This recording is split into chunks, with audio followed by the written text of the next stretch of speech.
Assalamualaikum warahmatullahi wabarakatuh. Selamat semua teman-teman. Kami dari perwakilan keluarga. Di sini ada beberapa organisasi juga yang memang turut serta untuk mendukung ya keadilan bagi David, khususnya bagi David dan keluarga. Dan kita menginginkan keadilan itu benar-benar ditegakkan dan hukuman yang seberat-beratnya bagi yang melakukannya atau pelaku beserta orang-orang yang mendukung kegiatan tersebut ya, atau penganiayaan tersebut. Apakah mungkin ada pertanyaan dari teman-teman yang lain? Tadi suasana pas proses diversi dilakukan tuh gimana sebetulnya Bang? Dan dari pihak AG gimana, dari pihak Abang gimana tadi menyampaikan pendapatnya? Baik, untuk detail mengenai hal tersebut nanti Bang Ustam ya, Bang Ismul akan menjelaskan. Nanti untuk mengenai keadaan atau support dari berbagai organisasi yang ada mendukung ini, nanti saya bisa menjelaskan. Bang Ismul kalau mau menjelaskan silakan. Untuk mengenai diversi. Jadi teman-teman perlu diketahui bahwa dalam Undang-Undang Perlindungan Anak, diversi itu sifatnya wajib ditawarkan oleh pengadilan, dan tadi sudah coba ada proses mediasi dan kami dari pihak keluarga sendiri dan kuasa hukum sudah menolak hal tersebut, dan sekarang prosesnya lanjut ke sidang pembacaan dakwaan dari hakim untuk AG.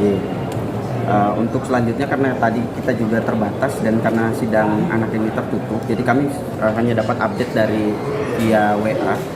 Jadi kita juga masih sama-sama menunggu. Mungkin nanti akan lebih jelas setelah ini kuasa hukum dari David yang nanti akan menjelaskan prosesnya seperti apa di dalam. Tapi intinya tadi bahwa proses diversi sudah ditolak gitu. Kenapa alasannya ditolak dari pihak keluarga? Karena seperti yang teman-teman ketahui sampai sekarang pun sudah sebulan lebih David masih berada di rumah sakit dan di ICU, dan kondisinya juga memang ini sudah menjadi sudah merupakan penganiayaan berat ya. Jadi untuk diversi itu sudah memang sudah nggak ada intinya seperti itu. Amat sangat tidak memungkinkan.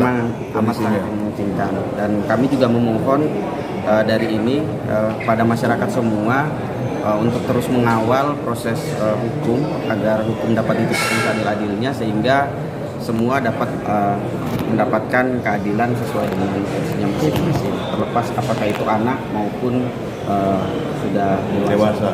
Mungkin itu dari saya, mungkin selanjutnya ada yang mau ditanyakan lagi. Ada update kondisi David mungkin? Kalau David sampai sekarang alhamdulillah kondisinya sudah dari pertama masuk sampai sekarang progresnya sangat positif. Namun kalau dikatakan sembuh, kan saya juga melihat di beberapa media sudah bisa berdiri tegak, itu sebenarnya belum. Bukan. Karena masih dibantu pakai tempat alat terapi itu, karena merupakan fisioterapi yang dilakukan dari tim dokter, karena David sudah hampir sebulan terbaring di tempat tidur, otot-ototnya tidak digerakkan sehingga ada penyusutan. Jadi harus ada fisioterapi untuk tadi bagaimana ada pemulihan otot dari kondisi David sendiri.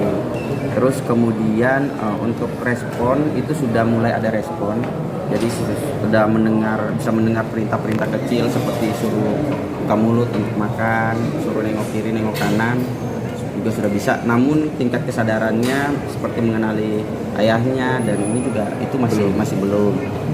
Terus kemudian tapi masih juga ini karena memang penyembuhannya masih belum sempurna, belum maksimal, belum juga ini, dia masih ada semacam tremor lah di kaki, terus kemudian pergerakannya juga masih agitatif, jadi masih diikat, masih juga ada pasang treksotomi ya untuk pernapasan, karena juga dia belum secara penuh sadar cara hirup udara gitu, jadi masih pakai alat bantu.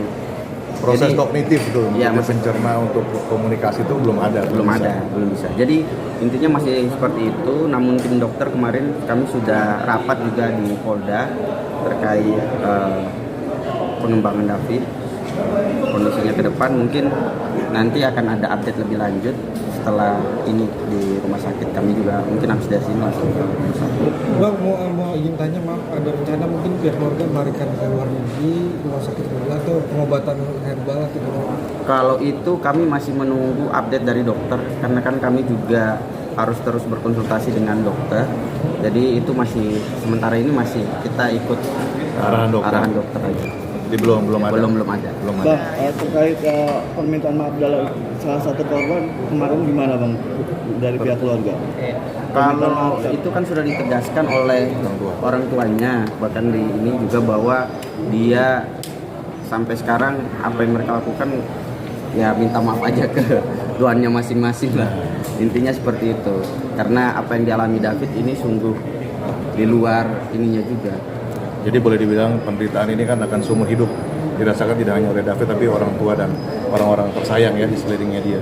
Ya termasuk kami semua yang ada di sini hadir merasakan hal tersebut. Jadi kami sukarela datang ke sini ya untuk memberikan dukungan pada orang tua, untuk menyemangati David yang tidak mungkin bisa kembali lagi mungkin ya. Tapi atas mungkin ada mukjizat dari Tuhan itu bisa kembali lagi. Meskipun teman-teman tahu bahwa dokter-dokter pasti memberikan pendapat bahwa tidak mungkin bisa sempurna. Udah ada update mungkin dari penyidik bang untuk P21-nya kapan dan sidangnya kapan? Nanti kalau misalnya untuk AG ini kemarin itu kan sidangnya akan dipercepat, kemungkinan setiap hari itu akan ada proses sidang sampai mungkin Senin karena memang dikejar waktu juga. Terus untuk Mario sama Dendi nanti akan kami update setelah ini, mungkin setelah di sidang kan Mbak Melisa itu yang bisa ditetapkan sama penyidik, nanti kita akan update ke kawan-kawan. Sip. Oke. Terima kasih bang. Terima kasih.